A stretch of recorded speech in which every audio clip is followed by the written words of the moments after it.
Okey, apa dia? Pecahan. Kita tukar pecahan tak wajar kepada nombor bercampur.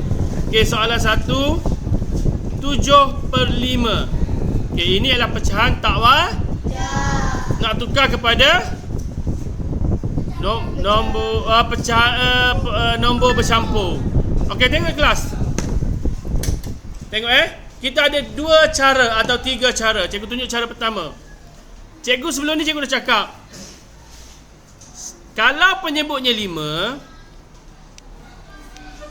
nak samakan dengan 1, pengangka dia jadi berapa? 5, bagus. 5/5 bersamaan dengan 1. Contohlah, contoh kita ada sebiji kek, kita bahagi kepada 5. Okey, Adam dia makan 1, ni dia makan berapa bahagian?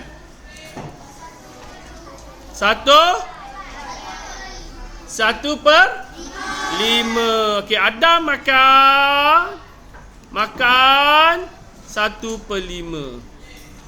Okey, Erina makan juga lagi sikit, dia jealous dengan Adam makan, dia lapar, dia makan juga. Berapa Erina makan? Arina makan berapa? Apa 2 je ni, 1 je, 4. Okey, 1/5 juga. Sekarang ni kek tu dah dimakan berapa? 2/5. Dah makan sebiji kek belum? Belum, baru 2/5. Kemudian Anas, dia lapar juga, dia pun nak makan juga, dia ambil 1 sahaja. Berapa? Anas makan berapa? 1/5. Ufairah lapar lagi, dia kata cikgu nak 1, cikgu pun bagi 1/5. Ufairah 1/5 juga. Jadi dah sebiji kek cikgu makan. Dia orang makan? Belum. Tinggal lagi berapa? 1 apa? 1 kek. 1/5. Wafa pun nak juga makan. Wafa makan berapa? 1/5. Jadi dia orang ni makan berapa biji kek? 5/5. 5/5 bahagian. Dia makan 5/5 bahagian ni berapa biji kek? 1 biji kek. Nampak tak? Apabila pengangka sama dengan penyebut, dia akan jadi 1. Okey, faham? Okey, bagus. Jadi untuk kat sini pun sama. Kita nak jadikan dia sebagai nombor bercampur. Jadi 7/5. Oh, silap. 7/5 kita tolak dengan 5/5. Kenapa nak tolak dengan 5/5? Sebab 5/5 tu bersamaan dengan 1 biji kek. Jadi 7 tolak 5 berapa kelas? 7 tolak 5 berapa? 2/5.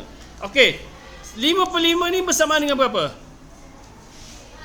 1. Okey, jadi depan dia kita letak 1. Jadi jawapan dia adalah 1. 2/5. Ni kita guna kaedah tolak. Kaedah tolak.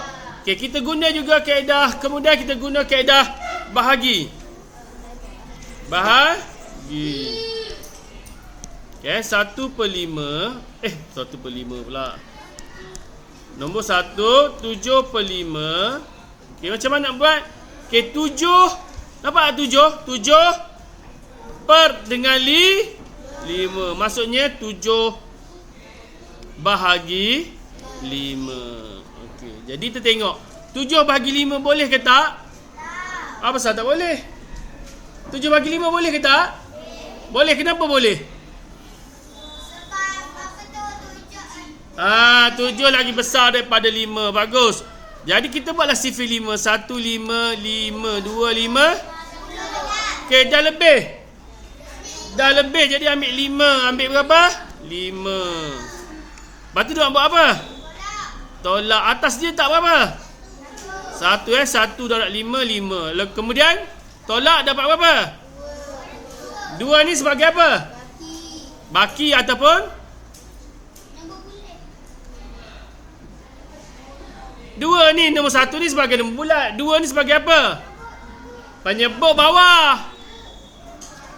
Pengangka. Okey, pengangka. Okey, penyebut dia nombor berapa? 5 tak berubah, tetap tak berubah. Kalau 5 penyebut asalnya 5, yang kita tukar kepada nombor bercampur pun 5. Jadi jawapan dia berapa? 1, 2 per 5. Sama tak dengan yang tadi? Sama. Okey, ada dua cara Cara pertama yang kita tolak, cara kedua ialah bahagi. Okey, cikgu tunjuk lagi cara kedua kat awak. Cara pertama tadi 7 per 5. Okey, sama dengan 7 per 5 tolak 5 per 5. Kita berdasarkan penyebut dia 5, kita buat 5 per 5. Dapatlah 2 per 5. Okey, 5 per 5 ni ada satu saja, maksudnya 1. Okey, jadi jawapan dia ialah 1, 2 per 5. Betul tak? Siapa betul?